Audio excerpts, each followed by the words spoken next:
Good evening, everyone. This is Lloyd Smucker, Congressman for Pennsylvania's 11th District, and as you probably know, that covers Lancaster County and the southern part of York County. I'd like to thank you for joining me this evening for Telephone Town Hall. We'll be discussing over the next 60 minutes or so what's been going on in Washington, D.C., as well as here in our communities. I look forward to the discussion. We'll be taking questions and giving the opportunity for you to ask those or to make any comments you might have. And to do so, you just press 0 on your telephone, and you can do that right now. Press 0 on your telephone right now, and you will be connected with a member of my staff who will take your question and put you in the queue, and we'll get to as many questions as we possibly can. So again, this is Congressman Lloyd Smucker. Oh, I'm sorry, I just received notice. It is not 0 on your telephone. It is *3. So press *3 on your telephone if you have a question or a comment. You can do that right now. I will, as many of you know, if you've been on these before, repeat myself a little bit here in the beginning. Again, thank you for joining me. This is Lloyd Smucker, Congressman for Pennsylvania's 11th District. And I'd like to welcome you to our Telephone Town Hall. We'll be taking questions or comments, and you can participate in that by pressing *3 on your telephone right now. That will connect you with a member of my staff, and then you'll be put in a queue, and we'll get to as many of those as we possibly can. I do want to begin by, again, it's *3, just to be clear on that, *3 on your telephone if you have a question or a comment. I do want to begin with a brief status update of where we are in our fight against the coronavirus and in our recovery against the coronavirus. Our community has been really proud, and I think you've all seen it. Our community has come together, shown great strength, great resilience in the face of COVID-19. And our efforts to mitigate the spread are working. They've been working. And as a result of the actions that we've all been taking, we're seeing low rates of new cases, low rates of hospitalizations, low number of people in our critical care units. So there's still some variation in our daily new case rate, but it's certainly not as extreme, and there's not the aggressive growth in our community, which was feared and which was modeled just a few months ago. So it's critical that we continue to remain vigilant. This virus is still here. We need to continue to respond. We need to be sure that we slow and stop the spread so that we can continue to reopen our economy safely. In terms of some of the data, as of yesterday, there were less than 30 individuals in Lancaster County receiving treatment. It was 26 individuals in our Lancaster County hospitals who were receiving treatment. Now, of course, we certainly pray for the speedy recovery of all those. And as I said, it's important that we continue to work to slow the spread. Congress and the President and the administration have taken extraordinary efforts to respond to the coronavirus, and we've done so to help individuals, to help families, and to help small businesses weather the economic uncertainty that has come with this. So we had passed the CARES Act a few months ago, which created, it helped in a number of ways, but created the Paycheck Protection Program, which we now know, we just saw data earlier this month, that program has helped support and preserve over 100,000 jobs right here in our congressional district alone in PA 11. So think about that. That's 100,000 individuals that are providing for themselves and their families. And so that program could have been improved. It was rolled out very quickly, but by and large was a big success to help maintain jobs and help businesses weather the economic crisis that we were going through, that we still are. We also, in the CARES Act, provided direct payments to millions of Americans.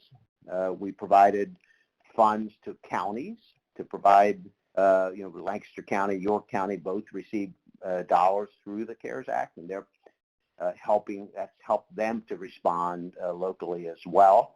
I'm very proud of the leadership of the commissioners in both of our counties. In Lancaster County, the commissioners here have put $95 million in direct support from the CARES Act to great use, supporting small businesses, building out testing capacity, building out a contact tracing system, and providing a lot of much needed assistance to our long-term care and retirement communities as well.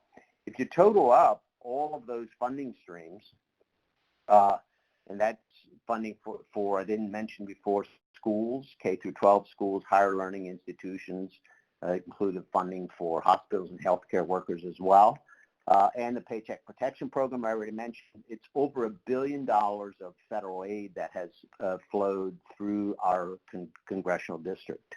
So as I said, as we're working to defeat the virus, we're also working to recover.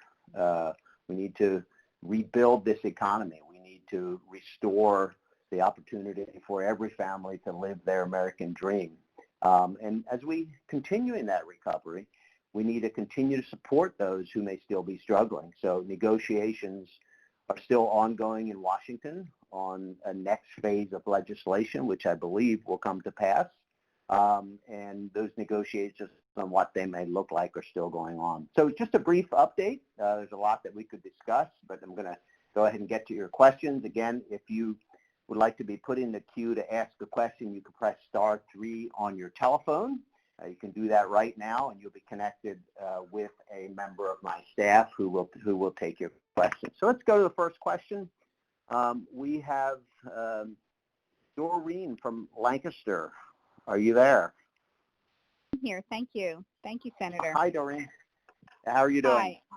I am doing well. Thank you. So I am a retired 35-year veteran in public schools in Pennsylvania, all in Lancaster County. And yep. I am very concerned about the loss of education of the children of this county. So they have not been in school since March 13th. And right. Many of them will not be in school until after the first quarter. It will be yes. cyber schooling, which is not in-person education in any means. Yes. So I am saying that by my calculations, those children are going to be missing, if you consider the 4-month backslide, they are always, forever, going to be missing 1 solid year of education. Yes. So for the schools refuse to open up for in-person education, my question is, will the taxpayers of those districts be getting a refund? Well, it's a good question, and I couldn't agree with you more. And by the way, I appreciate your, I think you said 35 years of service as a school teacher. You play such an important role in so many students' lives, and just want you to know how much I appreciate all of the teachers who serve in all of our school districts and will be serving as they open in times that will be different than what we've seen before. But, I couldn't agree with you more, and I believe all of the responses to the COVID, we need to be looking at the impact of the decisions that are being made. And so, for instance, shutting down the economy really impacted. We know that unemployment impacts people in negative ways and really affects quality of life and affects people in a lot of other ways. So there's a lot of negatives with shutting down the economy. And so, I've been pushing for reopening the economy long before the governor had decided to do that, because I felt that we could do that safely, and it was the best path forward.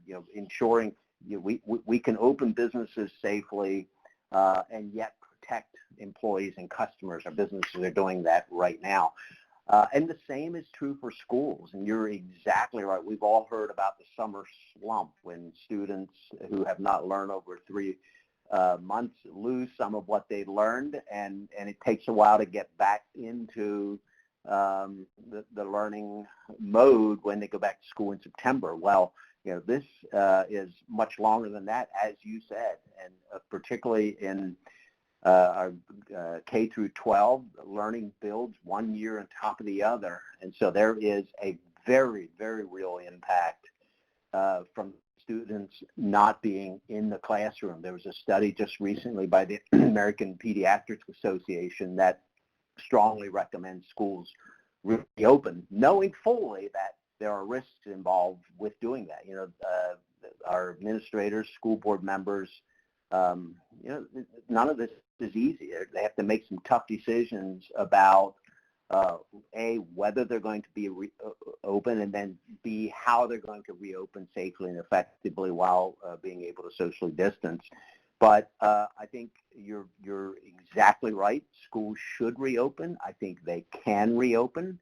I think they're going to need to change how their classrooms are set up. They're going to need to change a lot of things about the schools, and parents should have the option. If they're not comfortable with sending their kids to school, they should have the option for online learning or something else. But we know that a lot of students have fallen behind during this time. I am very pleased to see that there will be significant support for education, I believe, in this next aid package. It certainly has been a priority of the Senate Republicans, has been a priority of mine, but the Senate Republicans who are negotiating this bill propose $105 billion in aid to schools across the country, which is a significant amount that would help schools to navigate through these times.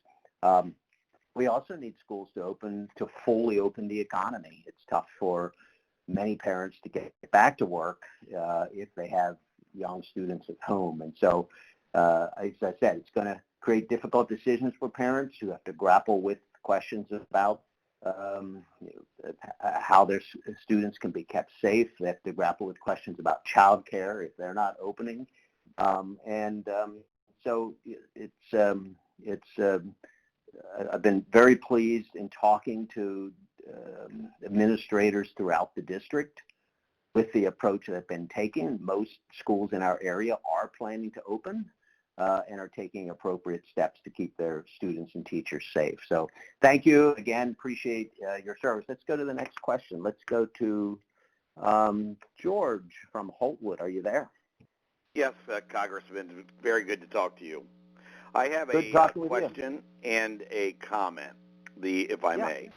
The question is, when do we really get down to facts, as good as they can be, on this virus and open up our country, our state, our city, and our economy? The initial reason for all the shutdown was to stop the curve, which we did. And at this point, there is no serious situation in the hospitals, and we have learned that the death rate, unfortunately there is a death rate. There's a death rate with the flu, there's a death rate with the pneumonia, and there's a death rate from old age. There just is. But we have learned that this virus isn't what it could have been. It isn't 3% or 4% or 5%. It isn't SARS. It isn't Ebola. It's much lower, and it's treatable. And, nobody keeps saying that. I don't hear the news saying that 99.98% recover. I don't hear them saying that there's treatments that are working. I don't hear them saying that, and I know our healthcare system is not overrun. My two daughters both work at Penn Medicine Lancaster General in critical care and ICU, so I know how many patients they have. Yes. Yeah. So when we keep killing the independent businessman, and there seems to be a fear tactic coming from certain people, whether it's DC or the news media, instead of them telling the country and the people that 99.98% of the people recover, they tell us how many people get the virus every day, how many people tested positive, and maybe how many people die. But they don't even say that as much anymore because they know it's not sort of equaling like it did in the beginning. But I think we need to get our country opened up, and I think we need to get the economy rolling. And I think that if we just realize the truth, then maybe the schools and everything else just fall in place. Sure. George, I'm just going to get off the call and let you do the rest of the call because I couldn't agree with you more. well, thank you. Well, I have one comment. I have one comment, and I'll let you go, and I'll just listen. But my comment is, I want to make sure, and I've already called your office on this, but I'm going to to state it over and over and over. I want to vote in person. I do not want mail-in voting, period. All right. It scares the living death out of me. Thank you. I'm going to respond to that, then I'm going to move on to someone else. I'm going to take some time to respond, but I very much appreciate your comments. I have a lot of people in the queue here, so I want to get to as many people as I can. But George is, you have described exactly the situation as we know it right now. You're familiar with the death rate, which is about 0.2% right now of those who have contracted the virus have died from it, which is about double the rate of the flu. And initially, when we first became aware of the virus, we thought that death rate might be as high as 2 to 3%, which would have been 10 times the number of people dying. Now, every single death that has occurred from this flu is a tragedy, or from this virus is a tragedy, and it has impacted a lot of people we know, people that are close to us who have died or have been sick as a part of this. So this is something we should take seriously. We know that. But it isn't nearly as impactful as it could have been when initially we were talking perhaps 1 million to 2 million deaths across the country. People were willing to support the shutdown initially because they thought it was necessary, and they thought it would be short-lived. I remember when my kids came home from school and wherever they were working, we thought it might be 2 weeks. Well, they're still here, and it's how many months later now. And the data, as you said, George, began to show pretty early on that the models that were out there just simply were not reflecting what was happening on the ground. And I do believe that social distancing helped to flatten that curve, as you said. In fact, here in our area, the curve was crushed. It really never occurred. We never got anywhere close. In fact, you said your daughter's working at LGH. At LGH, based on the Penn model, was projecting by the end of May they would have as many as 580 people in the intensive care units being treated for COVID, which would have that's multiple times more beds than they have, would have completely overwhelmed the system. And by the end of May, they had about 14. And recently, they've had less than 10 in the ICU. Again, this is affecting people, and everyone that dies from it is a tragedy. But the data has shown for months that we can open the economy. We know who the disease targets. We can open it safely, and we should do so, which is what I've been pushing for a long, long time, because I believe there is significant impact on families who don't have the job, on individuals who have built businesses over a lifetime and are in danger of losing them, of losing that business. And so there is significant damage if we don't fully reopen the economy, and that's been true for a long, long time, and I felt that we needed to get back to reopening the economy for a while. And of course, there's been federal assistance that was necessary to do. We needed to do that, but we just simply cannot do that for an extended length of time. There just simply is not enough money we can print, and that's essentially what we're doing. Put it this way, every aid bill that we do, that number's in the trillions of dollars, which is hard to even fathom, is going to be paid for not by us, but by our kids and grandkids. So there's a long-term impact. Again, the aid was necessary, but what really has to happen, if we have to open the economy, and we have to get people back to work. So I couldn't agree with you more. Voting in person, you're going to be able to do so. I don't see any scenario where that would not be the case.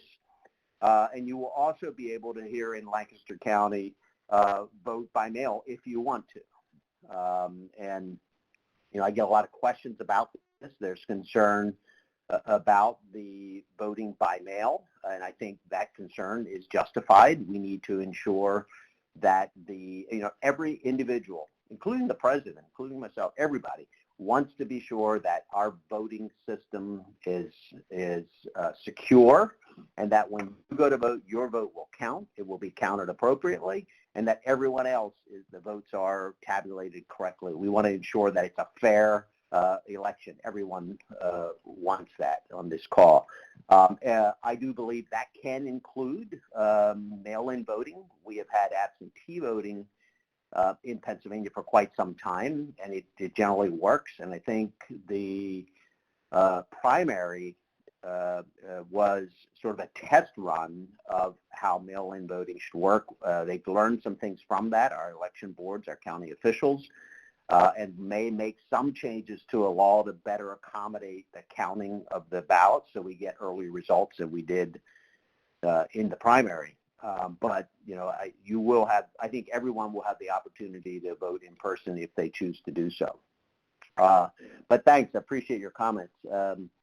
Let's go to Stephen. Stephen, is it Anidi? Yes, sir. Hi, how are you doing? Good, sir, and how are you? I'm doing well. What's on your mind? Okay, so all in mind is I'm a retired person of 70 years old, and I've worked for over 50 years of my life, and I was wondering if there's anything in it. Well, of course, I'm on Social Security, which I have to, out of that, I got to pay for my insurance. I got to pay for my also my secondary insurance. And my question is there anything in a stimulus package to help seniors out, where like everybody that say is unemployed gets a $600 stimulus a week? Okay. Sure. Now you take what they're making plus times 4 weeks, and you take what a senior citizen makes. Our income never goes up. We're steady, but yet we've got to pay for insurance and things like that out of our pensions. Now, do we have? Is there anything stimulus going on where they can help the seniors out? Did you get a direct payment? A direct payment, yes. Yeah. I mean, that's the first thing that comes to mind. Anybody of any age any adult did get a direct payment as a result of the stimulus package. I think the next package will probably have some aspect of that again. It's a priority of the president's to do so. And so I believe that will potentially happen. There are also, for those who maybe have lost a job, struggling, maybe it wouldn't fit your situation exactly, there have been sort of holds on evictions. If someone can't pay rent, banks have been working with people as well. So there's been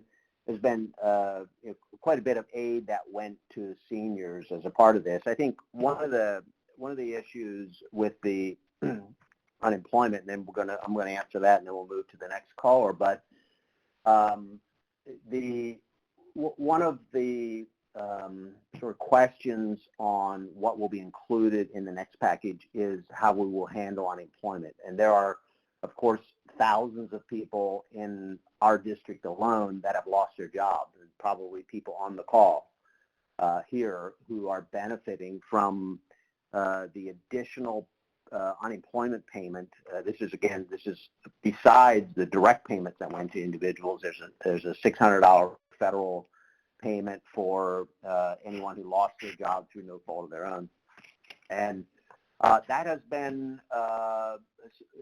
controversial because it allows some individuals to earn more when they're unemployed than if they would go back to work. And that particular provision expired at the end of July. So I think it's worth, I've been asked about this a lot, so I think it's worth just talking through that a little bit for anyone on the call who might be interested. So if you lose your job today and go to Pennsylvania for unemployment, the maximum an individual can earn on unemployment on a weekly basis is, I think, $573 or something close to that. I think I have the amount right, which totals up to just under $14.50 per hour. That's the current unemployment you can get in Pennsylvania. And then the federal government comes in, if you've lost your job during this time period, adds another $15 per hour. All right, so someone not working can get up to almost $30 per hour. All right, and you know, while I understand there's a lot of need and people that need help, I don't think that for a long period of time we should be providing more pay for individuals than if they went back to work. It's just the wrong incentive. And so what I want to ensure that families are helped through this, I would like to see that amount capped at no more than what someone would make if they went back to work or what they had been making before. That seems perfectly fair to me. Rather than sort of incentivizing people, or rather than people getting paid more to stay at home than to go back to work, we should top that amount, limit that amount. But that's one of the issues going forward. What will be done with that? Again, as I said, it seems pretty easy to me. You allow an additional federal benefit over the state benefit, but cap it out at maybe 100% or 90% or some percentage of what individuals were earning at work before. That, I think, is a fair balance, and that's really what we need to find here. We need to find the right balance to help people, but these dollars are coming from somewhere. They're coming from taxpayers, and then our kids and our grandkids are going to pay for it. And so it's just we need to find the right balance, and I think that's what it would be. So thank you so much. Go to our next caller. Let's see, Kim from Lancaster. Are you there? Yes, I'm there. Hi, how are you? Good, how are you? I was Doing calling well, thank you. I was glad you just mentioned the extra $600. That was one of the things I was going to say. As far as the new care plan that might be getting voted through, there's a lot of things that I see that the Democrats are trying to add into it again. And I just want to say I hope the Republicans stick to their guns and don't cave this time. There was stuff I know on other bills when it comes to budgets and all that, that's where the games get played. You have to give and take. It shouldn't be on this kind of bill. And I don't think there should be things going in for the Green New Deal, sanctuary cities.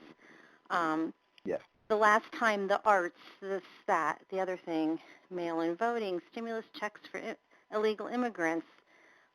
These were some of the things that were posted by one of your fellow congressmen about things that we're trying to get in the bill. I just think it's really sad that that kind of game gets played with this kind of bill. And I totally 100% agree. People who are not working should not be getting paid more to stay home than what they got when they worked. Some of us have had to work through this pandemic. I work at, are we allowed to say where we work? I work, you can I tell work me. at a big Sure, box absolutely. store that's been open and sells groceries, and it has been a zoo all these 8 months, nonstop. So for people to be able to stay home and get paid more an hour, when you just told me what the actual amount came to $30-some an hour, and I'm working and dealing with this and getting paid less was very disheartening, actually. But it's frustrating. It's not over. So I don't think people should be rewarded. I think they should be helped if they're home, but they shouldn't be rewarded. I think you put that very, very well, and I completely agree with you on that. And that's what I have voiced my concern on that multiple times with our leadership and with those who are negotiating the deal, as have many others. And I agree with you. We should be focused on it. Should be targeted aid and nothing more, Exactly. because there's too much at stake here. And we do have to be concerned about the debt and the cost. We always should be concerned about that with taxpayer dollars, but every dollar that goes to someone else is paying for it. And so I think everyone is willing to help those in need. And there's a lot of need. We know that right now. But that's one of the provisions I think is very, very important that we put in here. And we don't need the extra stuff. We just simply do not. And not the $10,000 student loan forgiveness or anything like that. Don't charge them interest. That's fine. But yeah, that's just trying to get people to vote for you kind of ploy. Yeah, I agree, and thank you for those comments. We will see how that shapes up over the next few days. Hopefully, there'll be some additional, we'll understand more about what's in that over the next few days as these negotiations continue. Hopefully, it wraps up soon. But thank you so much. Is it Corleen from Quarryville? Are you there? Yes. I have a question and a comment. And sure. The first, it's about education in school. And the first comment is that, I worked in healthcare for all my life. And when things like this happen, we don't have choices. You have to go in and you have to do your best and deal with it. And so yeah. I'm not saying that it's happening right now here in this state, but I have heard where there's school teachers are calling in and saying they're sick or they've been exposed or they don't want to teach because they're afraid of being exposed. And I don't think that's right. I think that's their profession, and it should be made safe so that they can teach. Because if we have a generation that continues to not want to learn or think they can stay at home and not go on the computer, to learn, it's going to cause a problem in the future. And so I just think that all the teachers should step up to what they were hired to do with their contract. And then this other thing is, I was wondering, the schools got stimulus money or federal money and state money. I didn't know, was that all the school districts? Yeah. Because did they get both state and federal? Yeah, so every state made their decision. Like the state of Pennsylvania, for instance, still has dollars available that they could allocate to schools if they choose to do so.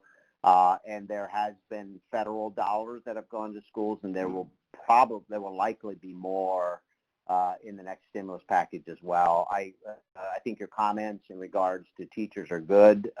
Most teachers, or the teachers that I've talked to, are eager to get back to the classroom.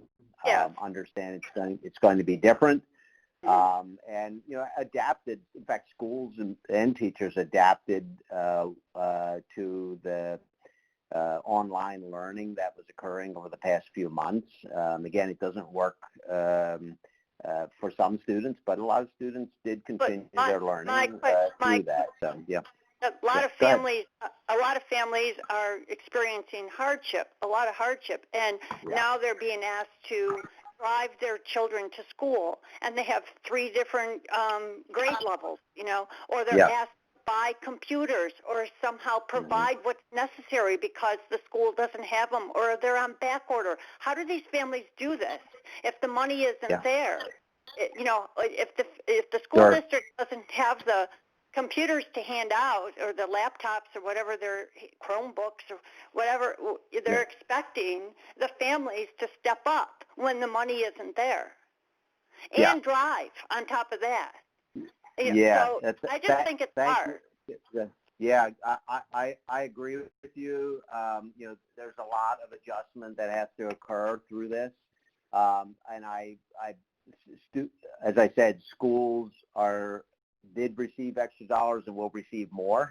But again, yes, it's difficult. It's difficult for parents who have been working throughout this, who are helping, particularly when the kids are young, helping them essentially learn online and sort of doing kind of homeschooling. I've talked to a lot of families. My youngest will be a senior in high school, so he was able to do it pretty much on his own, but that's not the case when your kids are a lot younger. So this has been hard on a lot of families, and will continue to be. It'll be tough decisions that need to be made, and we'll have to respond accordingly. But there will be additional support that I think should be available to for schools to help adjust and for families to help adjust as well. Thank you. Joe Linda from Mount Joy, are you there? Yes, I am. Hi. Good to have you. What's on your mind? Well, I have a question and then I have a comment. Sure. Okay. When are we going to get the nursing homes open that people can get in to see their relatives? People are dying. Do you have a personal experience with that? Yes. Okay. People are dying in the nursing homes because not from the COVID, but because they're lonely, they're depressed, they have anxiety. We need to be able to get people in to visit this. We have a whole generation that we're losing because they're locked down, and they should not be locked down like they are. And my comment is, we need to do something for these children. We have another generation that is locked down. Teen suicide is up. We have children that are sitting in their rooms all day playing video games. They're not getting out. Their sports are not available for them to play. We need to get these children out and let them be children. Instead, we're putting a mask on them and telling them, you can't do this, or you can't do that. And this, we're losing our children and we're losing our seniors. Yeah, thank you for that. And I didn't mean to pry there or ask a personal question. What I was looking for was to see whether you're familiar with a specific nursing home and their policies, because I do know that some nursing homes are starting to open up visitations and maybe outside, and it's under certain restrictions, but they are starting to allow visitation. But I don't blame the nursing homes for really following strict protocols to try to stop the spread of the coronavirus in those homes. And I know it's very, very difficult for family members, and it just adds additional strain to the residents of the homes. But 65, almost 70% of the deaths in Lancaster County have been in nursing homes. Once it takes hold in a nursing home, it's been very, very difficult to stop it, because generally the nursing homes are fairly full. Their occupancy rate is high, and so they are being extremely careful and following guidelines really to try to prevent the virus from ever entering in the first place, and then taking strict protocols to stop it when they do have cases. So it's been pretty difficult, as you can imagine, not only for the residents but for the healthcare workers in the nursing homes and administrators who are trying to make the right decisions and deal with this. So I hear you. I've talked to a lot of family members who were just distraught that they weren't able to see a family member who's in a nursing home. It's been very, very tough for the homes to have to make those kind of decisions. But I hear you, and I agree. We talked about the schools. It is important that kids get back to face-to-face learning. Hopefully that starts in September. Let's go to Dave from Ephrata. Are you there? Yes, I am. Hi, how are you doing? Oh, pretty good. Pretty good. I have a comment and then a question. Okay, great. I've been following the coronavirus for quite a long time. I'm a senior citizen, so I'm quite concerned about it. Mm-hmm. And I think that we've been pretty lucky in Pennsylvania. We're pretty low right now. Yeah. I think that we are, some other parts of the country are not nearly as lucky. It's still spreading. It's 1,000 deaths a day. We're up to 155,000, and it's been 6 months now. Yeah. So I think that what we need to do is, contrary to what has been done so far, we never really got the community spread stopped. Community spread is when it goes from person to person to person, and nobody knows they had it until a dozen people are infected. Yeah. If we would shut down the whole country for 6 weeks, just 6 more weeks, the virus does not live outside the human body for very, very long at all. We could stop the community spread. We would starve it. It would have nowhere to go. And then if we had quick 24-hour testing or less, we could, and tracing, and that was fully functional, we could stop any more community spread, and we would have the virus under control. And then probably if we did it now, by October, we could open up all the businesses and the schools, and there would not be the fear of this virus out there that you don't know who has it and who doesn't. And that's what a lot of people are afraid of, and that's why we're not going to get all the teachers or students back into school the way things are now. It's still rising. We have to do something different. And I think in 6 weeks we could fix it. Yeah, so I thank you so much. I appreciate your perspective, Dave. You've obviously been paying attention to this. Well, before I answer that, I do want to say, if you have a question or a comment, you can press *3 on your phone at any time. So those of you who are listening, if you aren't in the queue, you can press *3 on your telephone at any time. But back to Dave.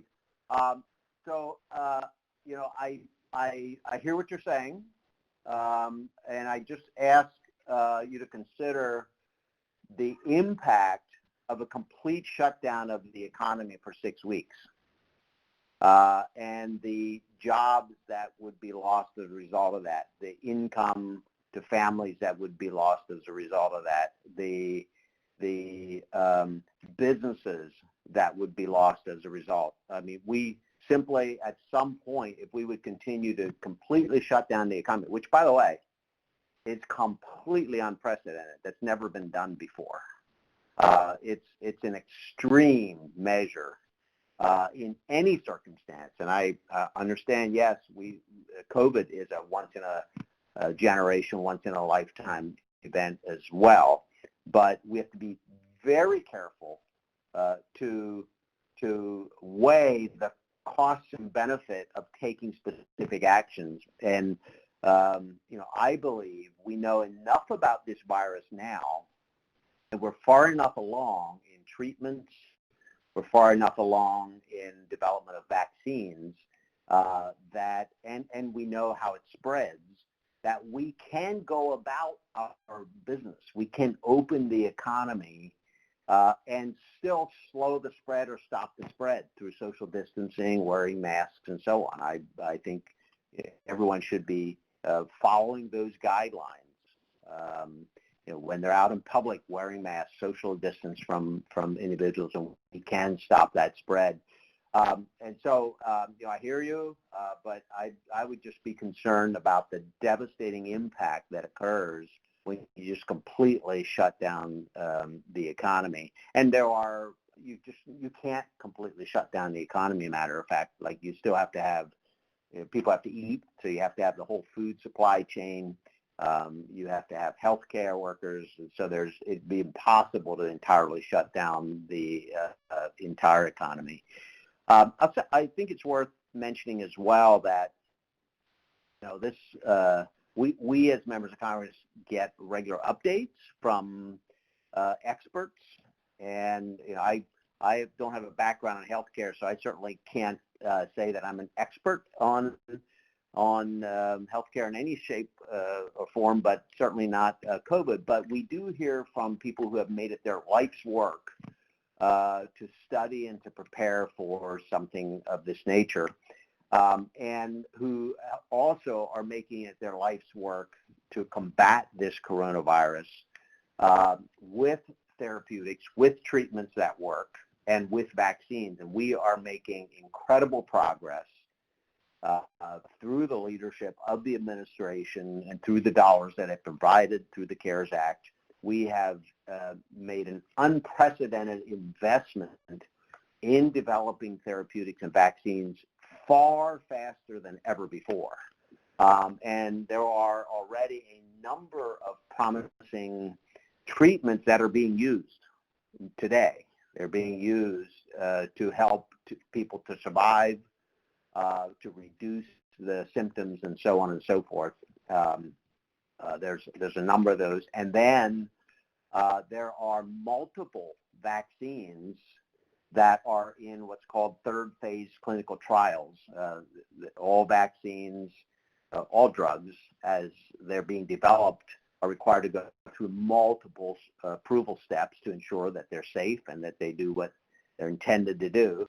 The third phase is the final phase when thousands of individuals voluntarily get the vaccine, and then they're studied to see how it affects them. We have multiple candidates for a vaccine who are in third phase trials. The earliest of those may be available late fall or early winter, by the end of the year, put it that way, or maybe even by October or November. And those vaccines are already being manufactured in the event that they're successful. So, millions of vaccines are already being manufactured in the hopes that they will be successful. Now, we've been briefed by the FDA administrator, and he said the number one top priority is to ensure that these vaccines are safe, that they will help to prevent the virus and develop some antibodies against it. And so they will never be rolled out if they haven't gone through the clinical trials procedures, which they're going through now. So there is no shortcuts on safety, but this is record time. Normally it takes years to develop a virus, and it really looks now like we'll have one in far less than a year. And so, I think we are making great progress both in therapeutics and the virus, which is really what's going to allow us to open back up in a way that we had before we ever saw the virus. So, sorry, that was a little bit of a long answer, but let's go to David from Elizabethtown. Are you there? Yes, I am. Can you hear me? I can. Okay. Yes, my question is, you never hear the real statistics in the cases of the virus, because I'm correlating this to this dilemma about opening schools and teachers' fear that the teachers have and all that. So that would prompt me to say, or to ask, well, gee, 20 years old and younger, or the age group of, let's say, 7 years old to 20 years old, what is the statistics around getting the virus and dying from the virus? And how about the age of 50 years old, 21 through 50? So that would handle probably 80, I don't know, maybe 70, 80% of the teachers. What's the statistics? Because I worked as a teacher's aide. I'm a retired individual, and I've worked in the school system for about 4 years as a teacher's aide, working with teaching one-on-one, one-on-four, as well as right in the mainstream. And my observation is 20%, my estimation, is 20% of those students will never have a problem learning. That you can put a computer in front of them, you can do them remote, you can do whatever, and they will be fine. And they will get into the best colleges, whatever. Unfortunately, that leaves 80% of the students that are going to be really, really, really hurting, because many of those students are needing and desperately need a one-on-one environment, and psychologically, and then there's I'd say there's a larger percentage than people realize of the autistic, of the dyslexic, of those students that are not getting help at all, and those, of course, that are starving because they don't have any food source anymore. So I'm correlating this. Then how is this a big fear type thing? Is we're just trying to make it like we're scared of this thing? But I'd really like to correlate it to the population that we really want to focus on in schools. Do you have that kind of statistics?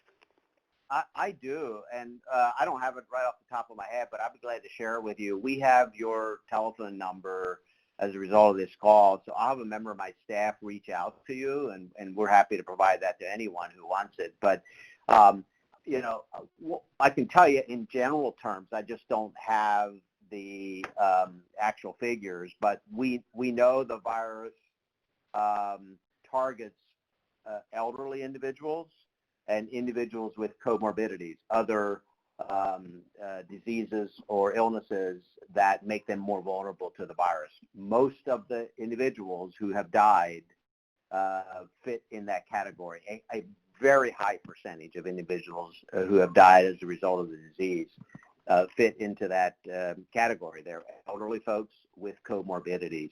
I believe there have been no deaths. Well, for a long time, there were no deaths in Lancaster County of anyone under the age of 50. I don't think that's true anymore, but it's very, very small. And even then, it's someone who has other illnesses. So for some reason, this virus, and thankfully, but this virus has not targeted young people. And one of the issues, though, so your point is very good, and I think weighing that, you know, the risk to young people, think about it, it'd be very different if it would be like some past viruses where young children were dying from it. That's not the case here. So you weigh that risk against exactly what you described, kids who really need help to learn. They need that face-to-face interaction. They need it socially. They need it to learn. And the impact on kids if they aren't in the classrooms. And I think it comes down very solidly on you know, we have to do what's necessary to get kids back in the classrooms. We'll be glad to share that data with you. But yeah, I completely agree with the points that you made there. So thank you. Let's go to Victor from Lancaster. Are you there? Yes, hi. Thanks for taking my call. Yeah, of course. Good to have you on. I've been in Lancaster for 32 years in practice here. I trained at Jefferson and University of Pennsylvania for 10 years. Came to Lancaster.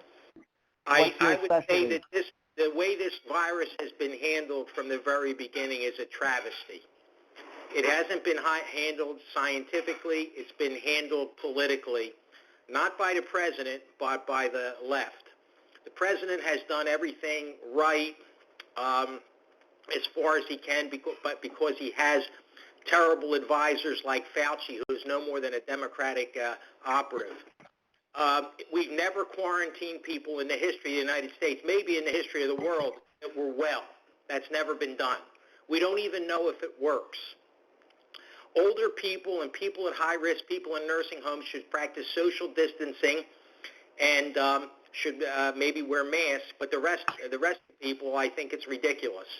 First of all, there have been more people dying of all other causes unrelated to COVID during this period of shutdown than usually die in the United States per month from all other causes, because people are not taking care of themselves the way they should. They're not going to their doctors. They're not getting things taken care of when they have a problem. They're getting depressed. There's more suicide. There's more drug use. And this is going on and on for the sake of a political attempt to shut the country down, mess up the economy. And the one guy that was just on that said this about the students, you can't teach students at home. Why have schools in the first place? I have grandsons, and my kids are fairly well educated, but they're not educated to be teaching their kids at home. The children have to go back to school. There's never been an incident where a child gave a teacher COVID. It's never been documented. It's never happened in the world, by the way. So this is an incredible travesty driven by the left, and we have to open the country up and get back to business as usual. People that want to have special illnesses. I really appreciate. Yeah, go ahead. People with special illnesses, show social distance, and wear masks. Everybody else ought to be back to work and back to school. Thank you. Well, I appreciate that perspective. What's your specialty, doctor? I'm urology, but I took special interest in infectious diseases through my whole career. I mean, we didn't shut down anything for polio. Right. Which was 10 times worse. I very, very much appreciate that perspective, and I agree with you that we need to be back, and that we need to get our economy operating again. There is a massive impact by the shutdown, and I've talked before. There's a study recently a study that an organization put out called "Deaths of Despair." And as you mentioned, this is folks from suicide or drug overdoses, and they have correlated that to the unemployment rate and shown the very, very real impact and the deaths when the unemployment rate is high. So you can just layer that into what we know about this, and we can see that the impact of shutting down the economy compared to the risks of the virus. And so I think, as I've said, I've been for months saying we have to open things up. We can do that. We can do that safely. I very much appreciate your perspective, and I'd love to talk with you some more at some point. We are, I'm being told, unfortunately, at the end of our hour. Don't hang up quite yet if you're in the queue. I'm going to tell you how we can still get your input. We'd like that. But I do want to thank everyone for joining me tonight. I really appreciate your time. It's really helpful to me to hear the perspectives like we just heard tonight. And I want to let you know what's happening in D.C. To do this job effectively, you have to be in regular touch with people that you represent, and this is a great way for me to be able to do that. I get a lot of great feedback. We try to do this at least, we've probably done 40 of these since I've been first elected. I do want to tell you it is an honor for me to serve. I very much appreciate the opportunity that you have given me to be your voice in Washington, D.C.